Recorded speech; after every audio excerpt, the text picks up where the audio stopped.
မင်္ဂလာပါအခန်းနှစ်ဖြစ်တဲ့ယူပါယုံနဲ့သာသနာပြုစတင်ခြင်းဆိုတဲ့အခန်းကနေကြိုဆိုပါတယ်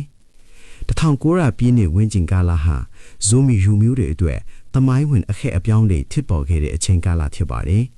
ဒီအချိန်မှာပေါင်ကျင်းဟောက်ရရှိခဲ့တဲ့ဖျားပေးယူပါယုံတွေကနေတဆင့်ထူးခြားတဲ့စာပေစနစ်တစ်နဲ့ဝိညာဉ်ရေးလမ်းစဉ်တစ်ခုစတင်ပေါ်ပေါက်လာခဲ့ပါတယ်ဒီယူပါယုံတွေဟာတာမန်အိမ်မက်တွေမဟုတ်ဘဲသူ့ရဲ့သာသနာပြုခီးစဉ်ကိုအစပြုပေးခဲ့တဲ့အဓိကတော့ချက်တွေဖြစ်ပါတယ်ပထမဆုံးအနေနဲ့အိမ်မက်နဲ့ယူပါယုံများအကြောင်းကိုပြောပြခြင်းပါတယ်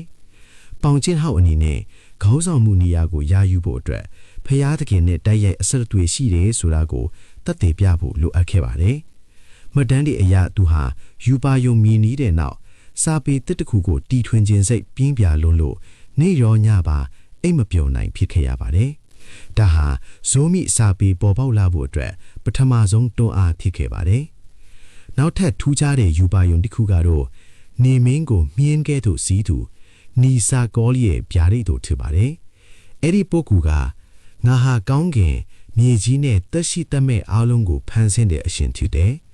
ယောဂအမျိုးမျိုးကိုကုသနိုင်တဲ့တကူရှင်ဖျားသခင်ဖြစ်တယ်လို့သူ့ကိုယ်သူမိတ်ဆက်ခဲ့ပါတယ်ဒီအချက်ကဇိုမီလူမျိုးတို့ရဲ့ယုံကြည်မှုကိုအကြီးအကျယ်ပြောင်းလဲစေခဲ့ပါတယ်အရင်ကနတ်ဆိုးတွေကိုကြောက်ရွံ့ကူးကွယ်ခဲ့ကြရာကနေအရာခတ်သိမ်းကိုဖန်ဆင်းတဲ့တဆူတဲ့သောဖျားသခင်ကိုစတင်သိရှိလာကြတာဖြစ်ပါတယ်ဒုတိယအချက်လေးနဲ့ဖျားသခင်နဲ့နတ်ဆိုးကြားရင်ပြိုင်မှုအကြောင်းသင်ပြလိုပါတယ်ပေါင်ကျင်းဟောက်ကိုယ်တိုင်ဟာ1888ကနေ1902ခုနှစ်အထိ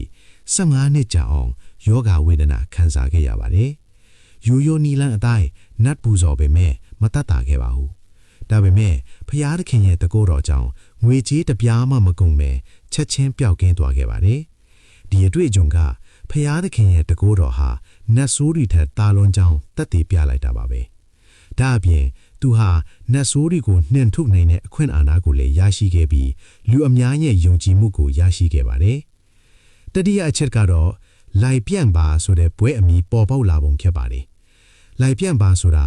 စာကိုဖန်ဆင်းသူလို့အဓိပ္ပာယ်ရပါတယ်။အရင်ကကိုပိုင်စာပေမရှိခဲ့တဲ့ဇိုမီလူမျိုးတွေကိုကိုပိုင်စာပေတီထွင်ပေးနိုင်ခဲ့တဲ့အတွက်ဒီဂုဏ်ပဒုတ်ကိုရရှိခဲ့တာဖြစ်ပါတယ်။ဒါဟာဇိုမီလူမျိုးတွေကိုစာပေမရှိတဲ့လူမျိုးအဖြစ်ကနေယဉ်ကျေးမှုခိုင်မာတဲ့လူအဖွဲ့အစည်းတစ်ခုအဖြစ်ပြောင်းလဲပေးနိုင်ခဲ့တဲ့သမိုင်းဝင်ဖြစ်ရပ်တစ်ခုဖြစ်ပါတယ်။ဒီကုန်းချုပ်အနေနဲ့ပြောရရင်ပေါင်ကျင်းဟောက်ရဲ့လှုပ်ဆောင်ချက်တွေဟာတန်တရာပုံပြင်တတ်မဟုတ်ပါဘူး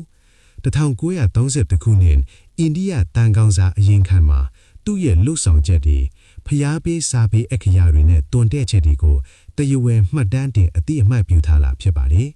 ဒါဟာပေါင်ကျင်းဟောက်ရဲ့ယူပါယုံတွေဟာလက်တွေ့ဘဝမှာအမှန်တကယ်သက်ရောက်မှုရှိခဲ့တဲ့သမိုင်းဝင်ဖြစ်ရပ်မှန်တွေဖြစ်နေကြောင်းသက်သေထူနေပါလေခင်ဗျာ